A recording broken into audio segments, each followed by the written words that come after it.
අද කතා කරන්න යන්නේ මොලේට වැදගත් වෙන කරුණු 6ක් ගැන. අංක 1.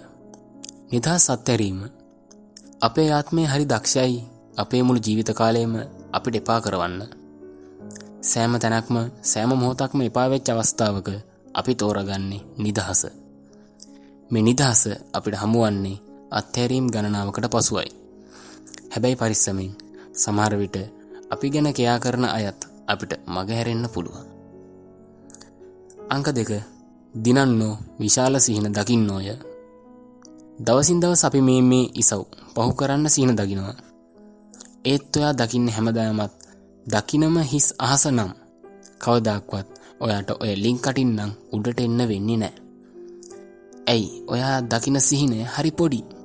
මොහොතකට හරි ඔයා ලින්ක් කටින් දකින අහස වෙනුවට වටේ තියෙන ලෝකය දැක්කනම් ඒ ඔයා විශාල පිම්මක් ඉහළට පැනලා. ඒත් ඔයා දකින්නේ තාමත් ලින්ක් කට නම් කවදාක්වත් ඔයා ඒ පිම්ම අරගෙන නැහැ. තාමත් එකම තැන. අංක 3. පුංචි පාඩුන් විශාල පාඩුන් සිදු කරයි. ඔයා නොදැනුවත්ම හෝ දැනුවත්ව ඔයාගේ අතින් පුංචි අඩුපාඩු වැරදීම් වෙන්න පුළුවන්. සමහර විට ඔයා ඒක දැකලත් පොඩි දෙයක්නේ ඒක එච්චර ගණන් ගන්න හොඳ නැහැ කියලා සාධාරණේ කරගන්න ඇති. හැබැයි මතක තියාගන්න විශාල නැවක් පවා ගිල්ලන්න පුංචි සිදුරකට පුළුවන්. ඉතින් ඔයාගේ අතින් වෙන පුංචි වියදම් ගැන සැලකිලිමත් වෙන්න. අංක 4. මන්තරේ දන්නවා නම් මොන යකත් මෙල්ලයි. අර කතාවක් තියෙන්නේ දක්ෂ වඩුවට මොන ලීයත් එකයි කියලා. ඉතින් ඔයා සෙල්ලමට අලුතින් නම් බහින්නේ. සමහර විට පළමු පාරෙන්ම ඔයා බිමටම වැටෙන්න පුළුවනි. ඉතින් පුළුවන් හැම වෙලේම ඔයාගේ සෙල්ලමේ පුංචි හරි පියවරක් අධ්‍යයනය කරන්න. සෙල්ලමේම එල්ලිලා ඉන්න. මේ ඔක්කොම පත්තු වෙන්නේ අපි නොහිතන වෙලාවට. ඉතින් සෙල්ලම ගැන ඔයා දන්නවයි කියන්නේ ආයේ ඔයාට බය වෙන්න කිසිම හේතුවක් නැහැ.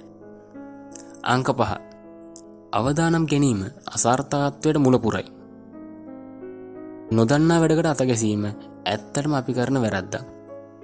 ඒත් ඒ වැරද්දම තමයි දවසක අපේ ජීවිතය ඕනම දෙයකට සූදානම් කරන්නේ.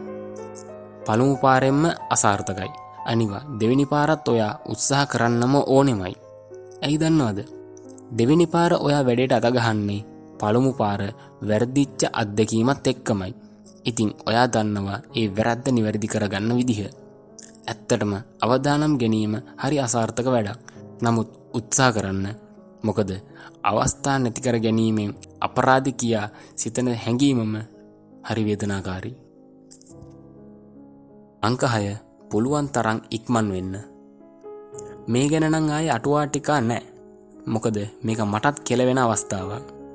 ඒ තමයි ඔයා තාමත් හිත ඉන්නවනම් මතක තියාගන්න තව කෙනෙක් ඒ වැඩේ කරන්න පටන්ගෙන තියෙයි. පුළුවන් තරම් ඉක්මනට වැඩ කරන්න පටන් ගන්න සහ කර හිටපු වැඩේ ඉවර කරන්න. සෑම දවසකටම ස්තුති කරන්න. ඔයාගේ දවසේ කාර්යයක් අවසන් වූ මොහොතක් ඔයා විවේක ගන්න මොහොතක් එනවා.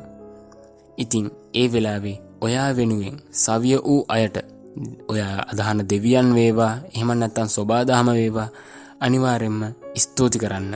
කළගුණ දක්වන්න අමතක කරන්න නම් එපා. ජය වේවා.